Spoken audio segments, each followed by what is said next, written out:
যারা চুরি করে তাদেরকে আমরা চোর বলি না, যারা ডাকাতি করে তাদেরকে আমরা ডাকাত বলি, যারা ধর্ষণ করে তাদেরকে আমরা ধর্ষলি, আর যারা এই সমস্ত কাজ একসঙ্গে করে তাদেরকে আমরা তৃণমূল বলি।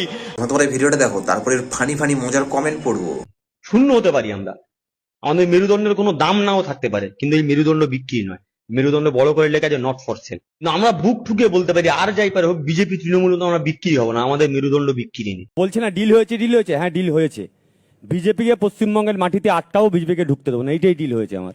এবং যারা নীতি নৈতিকতা বলছে, প্রতীকুর রহমানকে বলতে পারে, আরে আমরা তো যখন সিপিআইএমে ছিলাম তৃণমূলকে বিজেপি বলে অনেক রটিয়েছি। তৃণমূল সেটা ভুল প্রমাণ করার জন্য অভিষেক ব্যানার্জি, মমতা ব্যানার্জি সুপ্রিম কোর্টে গেলেন। আর প্রতিদিন তৃণমূল কংগ্রেস সিপিআইএমকে বলছে বিজেপির বি টিম তোমার ভোট ট্রান্সফার করেছো, সেটা প্রমাণ করার জন্য মোহাম্মদ সেলিম হুমায়ুনের সঙ্গে বসলেন।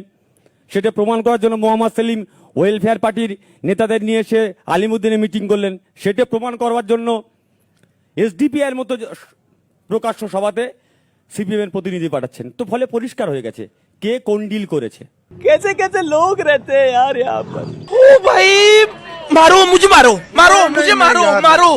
नहीं ये मजाक हो रहा है, एक सेकंड यार मजाक हो रहा है। तो चलिए शुरू करते हैं। ভাইপোকে জিজ্ঞেস করে নে এরপর কয়লার টাকাটা কোথায়। মোল্লাররা বিজেপি আটকাতে চায়, এর আবার নতুন কি? দুষ্টুগুরুর থেকে শূন্যকল অনেক ভালো, সিপিএম এর এক ধান্দাবাজ হারিয়েছে, তাই দলের জন্য খুব ভালো। সিপি লেডমুল মানে বুঝতে পারলাম না, এটা আবার কি ধরনের কমেন্ট রে ভাই। সবচেয়ে বেস্ট কমেন্ট বলছে, এই রাজ্য মিস্ত্রিকে এত হাইলাইট করার কি আছে ভাই। Sorry sorry sorry sorry. ये वो देख कौन है, मैंने इसे कहीं देखा है।